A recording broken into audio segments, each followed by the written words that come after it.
Hello everyone. तो इस video में हम रविंद्रनाथ टैगोर के बारे में पढ़ेंगे। बीपीएससी मेंस के जीएस पेपर 1 का अगर आप सिलेबस देखेंगे तो उसमें 3 पर्सनालिटीज को स्पेशल रूप से लिखा गया है, गांधी, नेहरू और टैगोर। और इन तीनों से जुड़े सवाल मेंस में पूछे जाते हैं।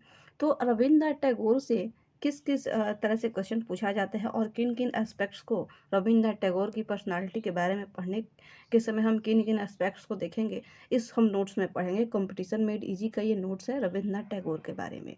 तो इसमें हम सबसे पहले देखेंगे इनकी राष्ट्रीय आंदोलन में भूमिका, इनके विभिन्न विचार क्या क्या थे। तो राष्ट्रीय आंदोलन में भूमिका, विभिन्न विचार और अंत में हम इसकी समीक्षा और निष्कर्ष को देखेंगे। तो विभिन्न विचारों में 3 विचार दिए गए हैं, राजनीतिक, आर्थिक और सामाजिक। राजनीतिक विचार में राज्य, लोकतंत्र, स्वतंत्रता, राष्ट्रवाद और अंतर्राष्ट्रवाद। आर्थिक विचार में इनके है कृषि और अन्य के बारे में। सामाजिक विचार में प्रेम और अन्य। और अगर समीक्षा देखें तो सांस्कृतिक में अगर है, सांस्कृतिक विचार में क्या दिया गया है, तो धर्म और शिक्षा और मानवतावाद। तो ये 4 तरह के इसमें विचार दिए गए हैं, राजनीतिक, आर्थिक, सामाजिक और सांस्कृतिक। और इन चारों विचारों के अलग अलग डिस्कस करने के बाद हम इसके समीक्षा और निष्कर्ष को देखेंगे। तो आते हैं राष्ट्रीय आंदोलन में इनकी क्या भूमिका थी। तो भारत में विभिन्न विचार, आधुनिक विचारकों में रविन्द्रनाथ टैगोर के सांस्कृतिक विरासत के प्रतिनिधि कवि, वैश्विक स्तर के कवि, विश्व कवि, चित्रकार, शिक्षाविद आदि भी माने जाते हैं। जहाँ तक राष्ट्रीय आंदोलन में टैगोर की भूमिका का प्रश्न है, उनकी प्रत्यक्ष सक्रिय भूमिका तो नहीं रही, परंतु उनके कुछ राजनीतिक एवं सांस्कृतिक चिंतन से राष्ट्रीय आंदोलन के प्रमुख नेतृत्व विशेष रूप में महात्मा गांधी, जवाहरलाल नेहरू आदि प्रभावित हुए। तो इनकी राष्ट्रीय आंदोलन में क्या भूमिका थी। टैगोर राष्ट्रीय आंदोलन का आधार 2 तत्वों को मानते थे। राष्ट्रीय आंदोलन में इनकी जो थी प्रत्यक्ष भूमिका नहीं थी, लेकिन इनकी जो पर्सनालिटी थी इनकी, इसके इनकी पर्सनालिटी, इनके राजनीतिक और सामाजिक चिंतन से राष्ट्रीय आंदोलन का जो प्रमुख नेतृत्व जो था, जैसे कि महात्मा गांधी, जवाहरलाल नेहरू, ये सभी इनके चिंतन से काफ़ी प्रभावित हुए। ये जो थे राष्ट्रीय आंदोलन का आधार दो तत्वों को मानते थे। पहला है स्वावलंबन और दूसरा है कल्याण। साथ ही टैगोर की सिर्फ भारत की आज़ादी ही नहीं बल्कि समग्र एशिया के राजनीतिक स्वतंत्रता के ये समर्थक थे। निम्नलिखित प्रमुख घटनाओं के संदर्भ में टैगोर की भूमिका देखी जा सकती है। एक तरफ दिया गया है वर्ष और दूसरी तरफ दिया गया है टैगोर संबंधित घटनाक्रम। तो 1888 में अगर देखें तो इलाहाबाद कांग्रेस अधिवेशन में टैगोर भाग लेकर भारतवासियों में राजनीतिक चेतना की बात करते हैं। तो इलाहाबाद कांग्रेस अधिवेशन में इन्होंने भाग लिया और इसमें इन्होंने क्या किया कि भारतीयों में राजनीतिक चेतना की इन्होंने बात की। 1905 में देखें तो बंगाल विभाजन के विरुद्ध हुए स्वदेशी आंदोलन में इन्होंने भाग लिया।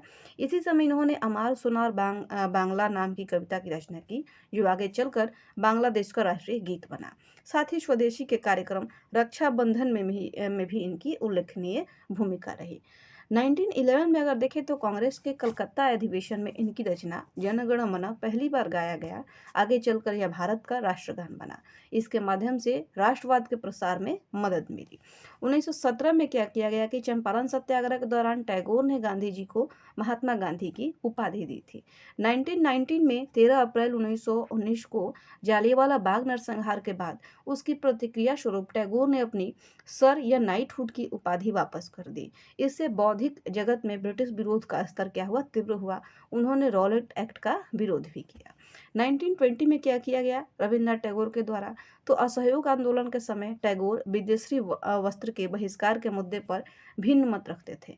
इन्होंने विदेशी वस्त्र को जलाने की घटना को निष्ठुर बर्बादी कहा था। महात्मा गांधी के द्वारा जो लोगों को प्रेरित किया जा रहा था कि विदेशी वस्त्रों को जला दिया जाए, वहीं जो था रविन्द्रनाथ टैगोर का इस मुद्दे पर मत इनका भिन्न था। ये क्या कहते थे, विदेशी वस्त्रों को जलाने की जो घटना थी उसे निष्ठुर बर्बादी की संज्ञा दी थी। 1930 में इन्होंने नमक सत्याग्रह एवं सविनय अवज्ञा आंदोलन के कार्यक्रमों का समर्थन कर जनता में राष्ट्रवाद हेतु उत्साहवर्धन किया। कुल मिलाकर 19वीं सदी के अंतिम दशकों से लेकर 20वीं सदी के प्रारंभिक 3 दशकों में भारतीय राष्ट्रवाद की विकास धारा में टैगोर ने प्रत्यक्ष एवं अप्रत्यक्ष दोनों तौर पर उल्लेखनीय भूमिका का निर्वहन किया है। अब टैगोर की विचारधारा, टैगोर की विचारधारा हमने क्या क्या पढ़ा था, तो 4 तरह के विचारधारा इसमें बताई गई थी, राजनीतिक, आर्थिक, सांस्कृतिक, इस तरह के विचारों को इनके बारे में बताया गया है। तो इनके प्रेरक तत्व क्या क्या हैं, तो टैगोर की विचारधारा पर स्वदेशी एवं विदेशी दोनों चिंतकों एवं साहित्य का प्रभाव था। 19वीं सदी में भारतीय संस्कृति जागरण के विकास में न सिर्फ आंतरिक तत्व बल्कि बाह्य तत्व की भी भूमिका रही। टैगोर इस संदर्भ में यूरोपीय बौद्धिक साहित्य एवं चिंतन के कई तत्वों से प्रभावित हुए। आंतरिक तौर पर उपनिषदीय परंपरा, वैष्णव परंपरा के साथ ही 19वीं सदी के लेखक बंकिम चंद्र चटर्जी से टैगोर जो थे वो काफ़ी प्रभावित हुए। तो ये किन किन चीज़ों से प्रभावित हुए थे, उपनिषदीय जो परंपरा था, वैष्णव परंपरा था, और वो लेखक थे 19वीं सदी के बंकिम चंद्र चटर्जी, इनसे भी ये काफ़ी प्रभावित थे। उपरोक्त सभी प्रभावों ने टैगोर के राजनीतिक, आर्थिक, सांस्कृतिक विचारों को निरूपित किया। अब इनके राजनीतिक विचार क्या थे, तो राज्य को लेकर इनके क्या विचार थे, तो टैगोर के अनुसार मानव आत्मा स्वायत्त है, राज्य एवं उसकी संस्थाएं उस स्वायत्तता को संकुचित करती है, अतः इसका प्रभाव सीमित होना चाहिए। यहाँ तक कि टैगोर राज्य एवं उसकी संस्थाओं में घोर अविश्वास व्यक्त करते हैं। वे राज्य एवं समाज की जब बात करते थे तो दोनों में अंतर बताते हुए वो समाज को ज़्यादा महत्व देते थे। तो राज्य और समाज में वो समाज को ज़्यादा महत्व दिया जाता था रविन्द्रनाथ टैगोर के द्वारा। लोकतंत्र के बारे में उनका विचार क्या था, तो टैगोर राजनीतिक संप्रभुता में जन भागीदारी पर बल देते हुए समानता, स्वतंत्रता, समन्वय के महत्व की स्थापना चाहते थे। इनके अनुसार नैतिकता आधारित राजनीति से सच्चा लोकतंत्र की स्थापना संभव है। यानी कि नैतिकता पर आधारित जो राजनीति है उससे क्या होगी कि सच्चे लोकतंत्र की स्थापना होगी। इस संदर्भ में उनके विचार महात्मा गांधी के विचारों से समरूपता रखते हैं, जहां वे नैतिकता को राजनीति में समाहित करने की बात करते हैं।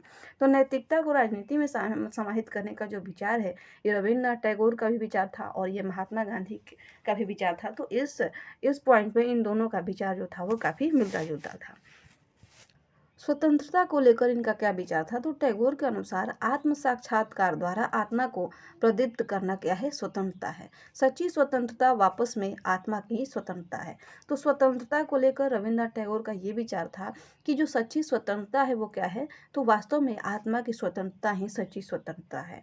राष्ट्रवाद के लिए इनका क्या विचार था, तो सामान्य शब्दों में राष्ट्रवाद एक भौगोलिक सीमा में एकता से संबंधित विचारधारा है, जिसका प्रयोग मुख्यतः राजनीतिक संदर्भ में होता है।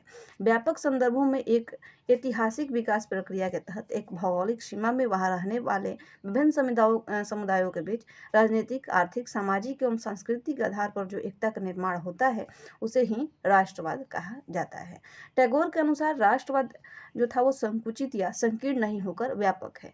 वे उग्र राष्ट्रवाद के विरोधी हैं, कारण कि यह मानवीय संवेदना शून्य, अलगाववादी, साम्राज्यवादी तत्वों को बढ़ावा देने वाली तथा मानवतावाद के विकास में बाधक होता है।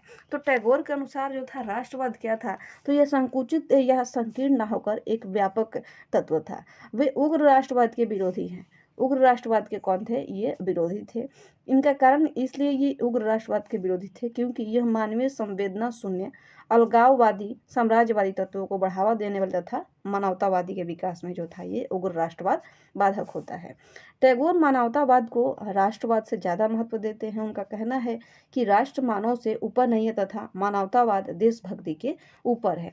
अब अंतर्राष्ट्रवाद में इनके क्या विचार थे, तो टैगोर के अनुसार विश्व के विभिन्न राज्यों में मैत्री एवं एकता होनी चाहिए। वे विश्व शांति के प्रबल समर्थक के रूप में वसुधैव कुटुंबकम, सर्वे भवन्तु सुखिनः, सर्वे सन्तु निरामया जैसी अवधारणाओं में विश्वास रखते हैं। इन्हीं उद्देश्य से प्रेरित होकर 1921 में वे विश्व भारती संस्था की स्थापना करते हैं। तो वो क्या थे, वो विश्व शांति के प्रबल समर्थक थे। वसुधैव कुटुंबकम, सर्वे भवन्तु सुखिनः, सर्वे सन्तु निरामय, ये जो विचारधाराएं हैं, ये जो अवधारणा है, इनमें इनका विश्वास था। और इसी के चलते क्या हुआ, इन्हीं उद्देश्यों से प्रेरित होकर 1921 में इनके द्वारा विश्व भारती संस्था की स्थापना की गई थी। टैगोर के अनुसार आत्मीय स्तर पर समस्त विश्व के प्राणी एक समान हैं। यानी कि आत्मीय स्तर पर क्या है, विश्व के जो समस्त प्राणी हैं वो एक समान है। विभिन्न प्रकार की निर्जातीय एवं जातीय उच्चता की भावना एवं प्रतिस्पर्धाओं को समाप्त कर मानव एकता की गरिमा जो है वो स्थापित होनी चाहिए। वे पूर्व अर्थात भारतीयता एवं पाश्चात्य अर्थात यूरोपीय दोनों तत्वों के समन्वय पर बल देते हुए वैज्ञानिक दृष्टिकोण को महत्व देना चाहते थे। अब आते हैं इनका राजनीतिक विचारधारा हमने देखा। अब इनका आर्थिक विचारधारा कृषि और अन्य क्षेत्र में लेकर क्या क्या था। तो कृषि को लेकर इनका विचार क्या था। तो टैगोर सामूहिकता आधारित सहकारी कृषि प्रणाली को महत्व प्रदान करते हैं, जिसके माध्यम से समानता पूर्वक कृषि विकास के साथ साथ आर्थिक विकास भी होगा। अन्य के बारे में इनका क्या विचार था आर्थिक विचारधारा में। तो टैगोर विदेशी वस्तुओं के बहिष्कार के समर्थक नहीं थे, क्योंकि उनके विचारों के अनुसार वस्तु विरोध से ज़्यादा वैचारिक विरोध पर बल दिया जाना चाहिए। यानी कि वस्तु का विरोध न करके विचारों का विरोध किया जाना चाहिए और वैचारिक विरोध पर बल दिया जाना चाहिए, इनका सोच था। जो विदेशी वस्तुओं का बहिष्कार हुआ था, ये चाहते थे कि इन वस्तुओं का बहिष्कार न करके उन लोगों के विचारों का बहिष्कार हो, ब्रिटिश के विचारों का बहिष्कार हो। वे गरीबों के कल्याण एवं सहायता हेतु सदा अग्रसर थे। यहाँ तक कि 1913 में साहित्य क्षेत्र में नोबेल पुरस्कार द्वारा प्राप्त धन को इन्होंने क्या किया, गरीबों में बांट दिया। अब आते हैं इनकी सामाजिक विचारधारा। तो सामाजिक विचारधारा में भी दो एस्पेक्ट्स हैं, एक प्रेम को लेकर और दूसरा अन्य है। तो प्रेम को लेकर इनकी विचारधारा क्या थी। तो टैगोर के विचारों में प्रेम को विशेष महत्व है, जिसे वे सामाजिक प्राणियों का विशेष गुण मानते हैं। वे सहानुभूति, नैतिकता, समन्वय आदि मानवीय मूल्यों पर बल देते हैं। अन्य के बारे में सामाजिक विचारधारा में इनकी क्या विचारधारा है। तो टैगोर अपने विचारों में सामाजिक असमानता, विशेषकर अस्पृश्यता के कट्टर विरोधी हैं। वे नगर विकास के साथ साथ ग्रामीण विकास पर भी बल देते हैं। टैगोर आम आदमी कल्याण एवं समाज की उन्नति को भी महत्व देते हैं। अब इनकी सांस्कृतिक विचारा है धर्म को लेकर। तो टैगोर सभी धर्मों का आधार किसको मानते हैं, तो प्रेम को मानते हैं। प्रकृति प्रेम एवं मानव प्रेम ही ईश्वर को पाने का श्रेष्ठ आय है। इनके द्वारा क्या कहा गया है कि प्रकृति प्रेम और मानव प्रेम ही ईश्वर को पाने का सर्वश्रेष्ठ आय है। प्रकृति के साथ साथ सहचर्य से ही मानव का कल्याण होता है। मनुष्य ईश्वर की कृति है तथा आत्मा के रूप में ईश्वर का अंश है। अब शिक्षा को लेकर इनका क्या विचारधारा था। तो टैगोर के अनुसार शिक्षा का उद्देश्य आत्म साक्षात्कार है।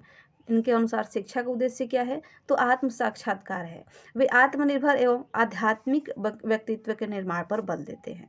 टैगोर सच्ची मुक्ति अविद्या और ज्ञान से मुक्ति को मानते हैं। यानी कि सच्ची मुक्ति अविद्या और ज्ञान से मुक्ति को ये मानते हैं। आपको सच्ची मुक्ति तब मिलेगी जब आप अज्ञान से मुक्त हो जाएं, जब आप अविद्या से मुक्त हो जाएं। वे पाश्चात्य विचारों में आधुनिकीकरण एवं थोपी गई अंग्रेजी शिक्षा को दोषपूर्ण मानते हैं। उनका मानना है कि शिक्षा के साथ जीवन के प्रत्येक क्षेत्र से संपर्क होना संभव है तथा विश्व के साथ व्यक्तित्व का सामंजस्य ही व्यक्ति की सबसे ऊंची शिक्षा है। मानवतावाद को लेकर इनके विचार थे कि टैगोर मानवतावाद के प्रबल समर्थक माने जाते हैं। उनके संपूर्ण चिंतन का केंद्र मानव ही तो है। वे विश्व मानवतावाद पर बल देते हुए मानव रक्षा के प्रति पूर्ण विश्वास रखते हैं। तो ये इनकी कुछ विचारधाराएं हैं रविन्द्रनाथ टैगोर को, इनकी आर्थिक, सामाजिक, राजनीतिक और इनके सांस्कृतिक विचारधारा। अब आते हैं इसकी समीक्षा और निष्कर्ष पे। उपरोक्त विचारों से यह स्पष्ट है कि आधुनिक भारत के विचारकों में रविन्द्रनाथ टैगोर कई दृष्टियों से उल्लेखनीय हैं। भारत के पहले उपराष्ट्रपति डॉक्टर सर्वपल्ली राधाकृष्णन के शब्दों में रविन्द्रनाथ टैगोर आधुनिक भारतीय नवजागरण के सबसे बड़े व्यक्तित्व थे। वास्तव में वे भारत की समन्वयकारी सांस्कृतिक परंपरा के अग्रदूत थे, जिनका दर्शन आधुनिकता आधारित विश्व एवं जीवन संस्कृति का दर्शन है, जो कि आज भी प्रासंगिक है। अब टैगोर के शिक्षा संबंधी विचार। टैगोर का जो शिक्षा से संबंधित विचार क्या क्या है ये देखते हैं। तो टैगोर के विभिन्न विचारों में उनके शिक्षा संबंधित विचारों का उल्लेखनीय स्थान है। टैगोर आधुनिक भारत के एक महत्वपूर्ण शिक्षाविद के रूप में भी स्थान रखते हैं। रविन्द्रनाथ टैगोर अपने विचारों में व्यक्ति स्वातंत्र्य पर बल देते हैं तथा स्वतंत्रता को वो दो रूपों यथा सकारात्मक तथा नकारात्मक रूपों में देखते हैं। तो स्वतंत्रता को रविन्द्रनाथ टैगोर के द्वारा दो रूपों में देखा गया है, एक सकारात्मक रूप में और एक नकारात्मक रूप में। अब इन दोनों में कंपैरिजन किया गया है सकारात्मक और नकारात्मक स्वतंत्रता के बीच। तो सकारात्मक स्वतंत्रता रविन्द्रनाथ टैगोर के द्वारा क्या था, उनके अनुसार क्या था। तो सकारात्मक व्यक्ति स्वतंत्र आत्मा साक्षात्कार पर आधारित होता है। इसी आत्म साक्षात्कार को टैगोर शिक्षा का मूल उद्देश्य बताते हैं। साथ ही इसके माध्यम से वे आत्मनिर्भरता एवं आध्यात्मिक व्यक्तित्व निर्माण पर बल देते हैं। टैगोर का मानना है कि अविद्या एवं अज्ञान से मुक्ति ही सच्ची मुक्ति है। तो इनकी सकारात्मक स्वतंत्रता है शिक्षा को लेकर। अब नकारात्मक स्वतंत्रता क्या है शिक्षा को लेकर? तो नकारात्मक स्वतंत्र से टैगोर का तात्पर्य व्यक्ति की वह स्वतंत्रता है जो उसे सांसारिक जीवन से विमुक्त होकर अपने सांसारिक दायित्वों को पूरा नहीं करने के लिए तथा एकांकिक जीवन निर्वहन करने के लिए प्रेरित करता है। इसमें मानव और प्रकृति प्रेम का स्थान गौण हो जाता है। टैगोर पारंपरिक एवं आधुनिक शिक्षा के समन्वय पर बल देते हैं। उनका मानना है कि व्यक्तित्व निर्माण में परंपरागत भारतीय शिक्षा के साथ साथ पाश्चात्य आधुनिक शिक्षा के प्रगतिशील तत्वों का सामंजस्य होना चाहिए। यानी कि रविन्द्रनाथ टैगोर जो थे ये पाश्चात्य आधुनिक शिक्षा के विरोधी नहीं थे। वो ये चाहते थे कि व्यक्तित्व का निर्माण करने में क्या है कि भारतीय परंपरागत जो शिक्षा है उसके साथ साथ पाश्चात्य आधुनिक शिक्षा का जो प्रगतिशील तत्व हैं उनका भी सामंजस्य होना चाहिए। हालांकि वे थोपी गई अंग्रेजी शिक्षा को दोषपूर्ण मानते हैं। टैगोर का उद्देश्य पाश्चात्य विचारों का प्रचार प्रसार एवं अपने उद्देश्यों के लिए एक नौकरी पेशा वर्ग को तैयार करना था। टैगोर व्यवहारिक शिक्षा पर जोर देते हैं जिसके तहत शिक्षा एवं जीवन के तत्वों में सामंजस्य होना चाहिए। वे शिक्षा में प्रयास स्रोतों के अध्ययन पर बल देते हैं, साथ ही शिक्षा में भ्रमण, शारीरिक गतिविधियों आदि का स्थान होना चाहिए। इन सब के माध्यम से रविन्द्रनाथ टैगोर का उद्देश्य व्यक्ति में मौलिक चिंतन का विकास करना है। टैगोर अपने शिक्षा संबंधी विचारों में प्रकृति एवं मानव के सक्रिय सहभागिता पर बल देते हैं। वर्ष 1921 में विश्व भारती की स्थापना को इसी संदर्भ में देखा जा सकता है। टैगोर शैक्षणिक पाठ्यक्रम में विविधता पर जोर देते हैं। उनका मानना है कि व्यक्ति का शिक्षा के तहत जीवन के प्रत्येक क्षेत्र में संपर्क हो। कुल मिलाकर टैगोर एक ऐसी सम्यक शिक्षा पर बल देते हैं जो जीवन और प्रकृति से जुड़ी होकर विश्व के व्यक्ति के सामंजस्य पर आधारित हो। तो ये रविन्द्रनाथ टैगोर के शिक्षा से जुड़े विचार थे। अब देखते हैं रविन्द्रनाथ टैगोर के बारे में हमने क्या क्या देखा। तो रविन्द्रनाथ टैगोर के हमने विभिन्न विचारों के बारे में पढ़ा, उनके राष्ट्रीय आंदोलन की भूमिका के बारे में पढ़ा, शिक्षा से संबंधित उनके क्या विचार थे इसके बारे में हमने पढ़ा। तो रविन्द्रनाथ टैगोर के बारे में इन सारे एस्पेक्ट्स को अगर आप ब्रेक करके लिखते हैं अलग अलग राजनीतिक, आर्थिक, सामाजिक, शिक्षा, इस तरह से अलग अलग करके क्वेश्चन में पूछा जाता है कि उनके आर्थिक विचार क्या थे, सामाजिक विचार क्या थे, या शिक्षा पर उनकी विचारधारा क्या थी, राष्ट्रवाद को लेकर उनकी विचारधारा क्या थी। तो इन सभी एस्पेक्ट्स को हमने इस वीडियो में कवर किया। तो उम्मीद करते हैं कि ये वीडियो आपको पसंद आया होगा। यहाँ तक वीडियो देखने के लिए आपका बहुत बहुत धन्यवाद।